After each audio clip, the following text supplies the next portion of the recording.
এই ফ্রিজটির কন্ডেন্সার খুব খারাপ।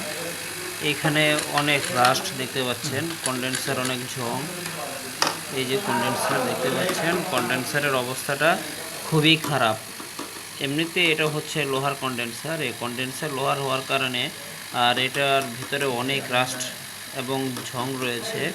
যদি এই অবস্থায় ফ্রিজটাকে আবার এটা কমপ্লিট করে গ্যাস সাজ করা হয়, দেখতে পাচ্ছেন যে কী পরিমাণ ঝং রয়েছে, রাস্ট রয়েছে, তাহলে কিন্তু ফ্রিজটা আবার চকিং করবে। 100 থেকে 200% গ্যারান্টি ফ্রিজ চকিং করবে, ফ্রিজের ভালো পারফরমেন্স আসবে না। আর এরপরে যে বিষয়টা আমি আপনাদের দেখাবো, এই যে দেখতে পাচ্ছেন যে কম্প্রেসারটা রয়েছে, এই যে দেখেন, একটু খেয়াল করবেন এখান থেকে কি পরিমাণ অয়েল বের হচ্ছে। এই যে দেখতে পাচ্ছেন এম্পিয়ার মোটামুটি 0.23 এম্পিয়ার রয়েছে। আর যদি আপনাদের আমি এটার অয়েলটা দেখাই,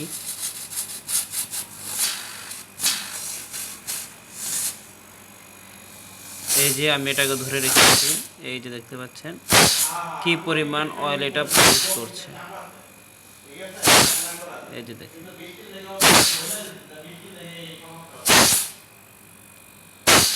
এই দেখতে পাচ্ছেন কি পরিমাণ অয়েল এখান থেকে বেরিয়ে আসতেছে। আর এখানে অয়েলটা যে ভালো রয়েছে তা কিন্তু না, এখানকার পুরো অয়েলটাই কিন্তু পরিবর্তন করতে হবে।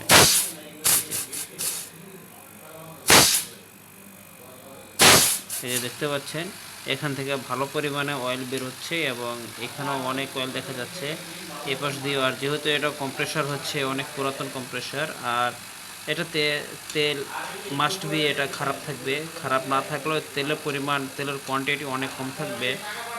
সেক্ষেত্রে হচ্ছে আপনাকে যখনই পুরাতন ফ্রিজের কাজ করা হবে, অবশ্যই আপনাকে খেয়াল করতে হবে যে কন্ডেন্সারের কী অবস্থা রয়েছে সেটা আগে দেখতে হবে। এরপর অয়েলের পরিমাণ দেখতে হবে অয়েলটা কী রকম, অয়েলের কালার চেঞ্জ হয়েছে কিনা, পরিবর্তন হয়েছে কিনা, অয়েলটা ব্যবহারযোগ্য কিনা, সেগুলো আপনাকে আগে খেয়াল করতে হবে। যদি ব্যবহারযোগ্য না হয় তাহলে অবশ্যই আপনাকে কম্প্রেসারের তেলটা পরিবর্তন করে দিতে হবে। এতে করে দেখা যায় যে কম্প্রেসার ওভারহিটিং হবে না, কম্প্রেসার তাপমাত্রা ভালো থাকবে, কম্প্রেসার ভালোভাবে কাজ করতে পারবে এবং দ্রুত ফ্রিজ ঠান্ডা হবে এবং কম্প্রেসার যেটা হচ্ছে তার লংজিভিটি অনেক বেড়ে যাবে। তো অবশ্যই আপনারা যখন এটা কাজ করবেন তখন হচ্ছে আপনাকে কম্প্রেসার তেলটা পরিবর্তন করে দিতে হবে। আর এই যে দেখতে পাচ্ছেন অয়েলের, এই যে দেখেন, আর এখান থেকে প্রচুর পরিমাণে অয়েল বেরিয়ে আসছে। কিন্তু একটা বিষয় হচ্ছে কম্প্রেসার পাম্পিংটা ভালো রয়েছে, কম্প্রেসার কোনো পাম্পলেস নেই, যার কারণে ফ্রিজটা গ্যাস সাজ করলে কোনো সমস্যা হবে না। তার আগে আপনাকে এই কন্ডেন্সার পরিবর্তন করে দিতে হবে। যদি এরকম ফ্রিজ আসে আপনাদের এখানে, আপনারা এটা অবশ্যই করে দিবেন। আর যদি আমার এই তথ্যগুলো আপনাদের কাছে ভালো লাগে তাহলে অবশ্যই সাবস্ক্রাইব করে আমার সঙ্গেই থাকবেন।